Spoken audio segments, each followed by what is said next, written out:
सरकार मुर्दाबाद, हम जीते थे। महाराष्ट्र राज्य शालेय पोषक आहार कामगार संघटना सीटू तर्फे जे आहे संविधान चौकात जे आहे आज एक दिवसीय काम बंद आंदोलन आणि धरणे प्रदर्शन करण्यात येत आहे। आपल्यासोबत काही लाडक्या बहिणी देखील आहे। ताई, तुम्ही इथे आज आंदोलन करत आहे, प्रदर्शन करताय, काय कारण आहे या प्रदर्शनाचं? या प्रदर्शनाचं की आम्ही काही वर्षापासून संघटनेमध्ये आहे आणि आम्हाला वेतन खूप कमी मिळत आहे आणि आमच्या प्रभाताई कुंभरे त्यांच्यासाठी आम्ही हे आंदोलन ठेवलेलं आहे आणि आम्हाला 1000ची जे वाढ देणार होते ते पण वाढ आम्हाला दिली नाही आणि ह्या प्रभाताई कुंभरे 25-26 वर्षापासून काम करत आहे। त्यांना विनाकारण कामावरून कमी केलेलं आहे आणि त्यांच्यासाठी ते कोणीच आम्ही त्यात शाळेला गेलो आहे, भेटलो आहे, पण तरी ते लोक त्यांना कामावर घेत नाही। आमची मागणी हेच आहे की त्या ताईला कामावर घ्यावे आणि विनाकारण महिलांना न त्यांची समस्या जाणून घेतली पाहिजे की काय आहे काय नाही, तर त्यांना चान्स दिला पाहिजे बोलण्याचा। तर माझं हेच म्हणणं आहे की ज्या काही महिलावर तुम्ही जेव्हा शाळेमधून त्यांना ठेवतात, जेव्हा व्यवस्थापक समिती असतो त्या समितीचा अधिकार नसला पाहिजे। ते समिती त्या ठिकाणी जाऊन खिचडी पाहतात, कशी झाली काय झाली आणि विनाकारण ते त्या ठिकाणी तपासणी करतात आणि विनाकारण त्या महिलांना कामावरून कमी केला जातो। त्या महिलांना बी बोलण्याचा चान्स दिला पाहिजे। कशा असं महिला आहे की कोणी विधवा आहे, कोणी घटस्फोटित आहे, कधी कोणची महिला असं गरजू महिला आहे आणि कोणी भूमिहीन महिला आहे। त्या महिलांना जर विनाकारण 25-26 वर्षापासून त्या काम करत आहे आणि त्या कामावरून जर कमी करत असेल तर हे सरकारचा न्याय नाही आहे। आम्हाला 5-5, 6-6 महिने मानधन मिळत नाही। आम्ही 2500 मध्ये आमच्या मुलांचं पोट भागावं की आमचे इतर गरजा पुरे करावं। आमचं शालेय पोषण आहार इतक्या वर्ष महिलापासून आमच्या महिला काम करतो आणि त्या महिलांना जर आज कमीत कमी गटातल्या महिला काम करतात, पशुसखींना सुद्धा 6000 रुपये महिला मानधन दिले जातो आणि त्यांना व्यवस्थित महिन्याच्या महिन्या पगार दिला जातो। मग आम्हाला भरपूर 10 वाजतापासून आम्ही त्या शाळेमध्ये जातो आणि 5 वाजेपर्यंत किती वेळ तुम्ही काम करता, किती तुमचं पेमेंट आहे आणि किती मिळायला पाहिजे असं तुम्हाला वाटतं? आम्ही 10 वाजतापासून जाते तर 5 वाजेपर्यंत आम्ही त्या शाळेमध्ये काम करतो। शाळेमध्ये काम केल्याच्या नंतर 11:30ला प्रार्थना होतो आणि प्रार्थनेच्या नंतर 2-2:30 वाजता तसा आमचा टाइम आहे। जिल्हा परिषदचा 1:30 वाजताचा टाइम आहे आणि हायस्कूलचा 2:30 वाजताचा टाइम आहे मुलांना जेवण द्यायचा। तर आम्ही 5 वाजेपर्यंत त्या ठिकाणी नीसपूस सगळे व्यवस्थित करून आणि आमचे कामं करून आम्ही घरी येतो। तर आम्हाला तसे 18,000 रुपये आम्हाला मिळायला पाहिजे। जसे केरळ, जसं पंजाब, जसं हरियाणा त्या महिलांना जसं भत्ता मिळतो, जसं ती महिला बिमार होतो तर त्या बिमार महिलांना 2000 रुपये दिवाळीचा सण असो किंवा कोणताही इतर सण असो किंवा संक्रांत असो त्या महिलांना ते 2000 म्हणून त्या बोनस दिला जातो। तसंच आम्हाला बोनस काहीच मिळत नाही। तुम्हाला पेमेंट किती मिळतो? 2500 मिळतो। 2500 मिळतो मॅडम, पण ते पण सुद्धा आम्हाला वेळेवर मिळत नाही। 5-5, 6-6 महिने होऊन जातो आणि आमच्या खात्यावर ते पैसे सुद्धा पडत नाही। खरं तर प्रभाताई कुंभरे यांच्यावर जो अन्याय झाला, कुठलाही नोटीस न देता त्यांना शाळेतून काढण्यात आलं, त्यांना कामावरून काढण्यात आलं। पण त्यांच्यासोबत बोलू। ताई, तुम्हाला कामावरून काढण्यात आलं, खरं तर जे एक दिवसीय धरणे प्रदर्शन आणि आंदोलन आहे हे तुमच्यासाठी आहे, काय सांगाल? कशा प्रकारे तुमच्यावर अन्याय झाला, काय? मी जिल्हा परिषदमध्ये 25 वर्षापासून काम करत आहे। म्हणजे याच्यानंतर आल्या तेव्हापासूनच माझ्या मागे 4 लोक लागले होते म्हणजे काही गोष्टी करतात। त्याच्यानंतर माझी तब्येत खराब झाली। तब्येत खराब झाल्याच्यानंतर माझी मुलगी शाळेत जात होती, खिचडी काही बंद नव्हती, तरी पण ह्या लोकांनी म्हणजे हे नोटीस न देता काही हे न करता विचारताना पुन्हा दुसरी बाई ठेवून दिली आणि मग नंतर त्यांनी माझी मुलगी गेली शाळेमध्ये, तिला येऊ नको की असं नको असं स्वतःहून त्यांनी म्हटलं। तुम्हाला आरोग्यासाठी काही रजा सरकारकडून आहे का?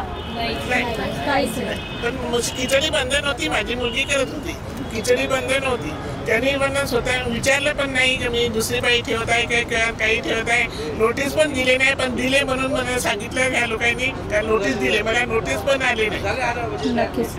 तर आपण बघू शकतो शालेय पोषक आहार बनवणाऱ्या ज्या महिला आहेत त्यांच्या समर्थनात जे आहे, ज्या प्रभाताई आहे त्यांना जे आहे कुठलाही नोटीस न देता त्यांची प्रकृती ठीक नव्हती म्हणून ते कामावर गेले नाही, मात्र खिचडी सुरू होती तरी देखील जे आहे त्यांना शाळेतून काढण्यात आलं, कामावरून काढण्यात आलं आणि त्यांच्या समर्थनात जे आहे आज इथे धरणा प्रदर्शन सुरू आहे. सर, तुम्ही सिटूचे उपाध्यक्ष आहे नागपूर शहराचे आणि तुम्ही यांच्या समर्थनात जे आहे आंदोलन तुमच्या नेतृत्वात सुरू आहे, काय सांगाल? मॅडम, तुम्हाला माहिती आहे की या ज्या आमच्या भगिनी आहेत या पोषण आहार कर्मचारी भगिनी आहेत आणि या अत्यल्प मानधनावर म्हणजे महाराष्ट्रासारखं आर्थिकदृष्ट्या पुढारलेलं राज्य आणि याच्यामध्ये फक्त 2,500 मानधनावरती या बहिणी काम करत आहेत. महाराष्ट्रापेक्षा केरळशी तर तुलना करणं शक्य नाही, तिथे 18,000 मिळते. पण हरियाणा पॉंडिचेरीमध्ये 12,500 रुपये मानधन मिळते. निदान त्यांच्या तर लेवलला आणायला पाहिजे. ठीक आहे, केरळमध्ये कामगार कर्मचारी याचं समर्थक सरकार असल्यामुळे तिथे 18,000 मानधन देतं, परंतु पॉंडिचेरी सारख्या ठिकाणी 12,500 रुपये मानधन त्यांना मिळतं. हरियाणामध्ये 8,000 मानधन आहे, आंध्र प्रदेशामध्ये 11,500 मानधन आहे. इतकं सगळं असताना फक्त महाराष्ट्रासारखं जे आर्थिकदृष्ट्या पुढारलेलं राज्य तिथे फक्त 2,500 त्यांची बोळवण केली जाते. त्याच्यामुळे आमच्या मानधनात वाढ झाली पाहिजे याकरता या महिला मागे पण यांनी संघर्ष केला. मुख्यमंत्री जे होते त्या काळचे एकनाथजी शिंदे त्यांना संघटनेने निवेदन दिलं, पण त्यांनी त्यांच्या मानधनात म्हणजे आश्वासन देऊनही 1 रुपयाची वाढ केली नाही. यांना गणवेश भत्ता देण्याचं आश्वासन होतं ते देखील पूर्ण केलेलं नाही आहे. म्हणून आता नाईलाजास्तव या सर्व बहिणींना रस्त्यावर उतरावं लागत आहे. त्याचप्रमाणे यांना जे आहे शिवशाश्वती नाही मॅडम.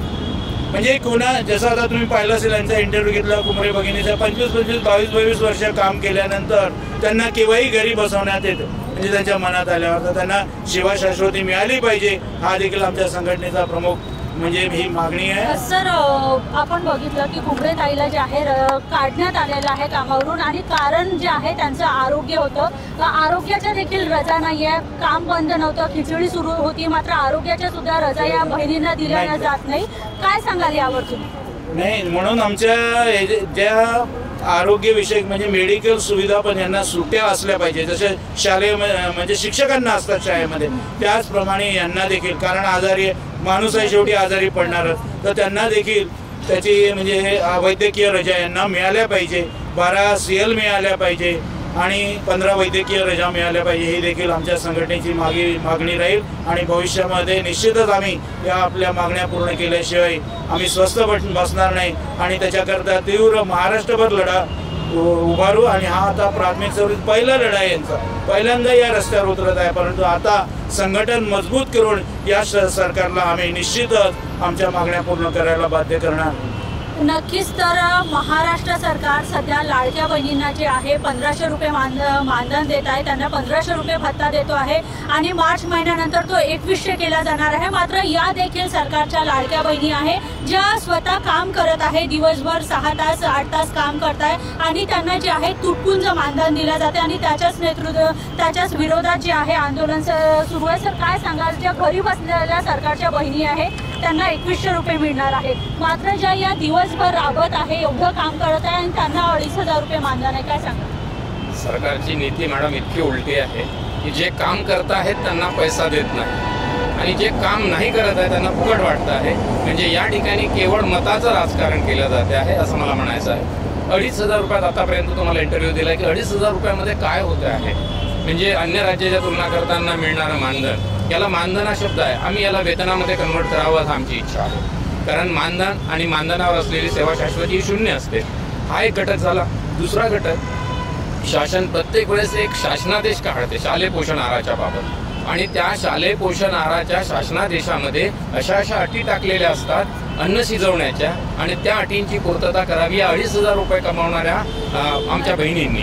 आणि त्या अन्नांमध्ये म्हणजे शिजवताना तर असावंच, परंतु अन्य घटक पण त्याच्या अलॉटमेंट्स जे दिलेले आहेत, पॉईंट ग्राममध्ये दिलेले अलॉटमेंट्स आहेत आणि त्या पॉईंट ग्रामचे अलॉटमेंट कसे यांनी समजावे अरे ज्याला 25,000 रुपये पगार मिळतो ना, तोही त्याचं कॅल्क्युलेशन नाही करत. जाऊ द्या, मला ते म्हणत आहे की एखाद्या वेळेस शासनाने हा प्रायोगिक तत्वावर जो मेनू यांना 28 तारखेच्या GR मध्ये दिलेला आहे, त्या GR साठी शासनाने 4 कर्मचारी पाठवावे एखाद्या शाळेत प्रयोगात्मक, आणि त्या लोकांना 12 दिवसाचा मेनू कसा कंप्लीट करायचा त्यांनी करून दाखवावा, म्हणजे आमच्या बहिणी तशाच कंप्लीट करतील. परंतु इतकं विचित्र काम आहे शासनाचं, आणि हे आदेश इतक्या सहजतेने पारित करतात की असं वाटतं आहे की AC मध्ये बसलं की हा आदेश, परंतु यांची काय अवस्था असेल त्यांनी एकदा स्पॉटवर जाऊन पाहावं, त्याची शहानिशा व्हावी.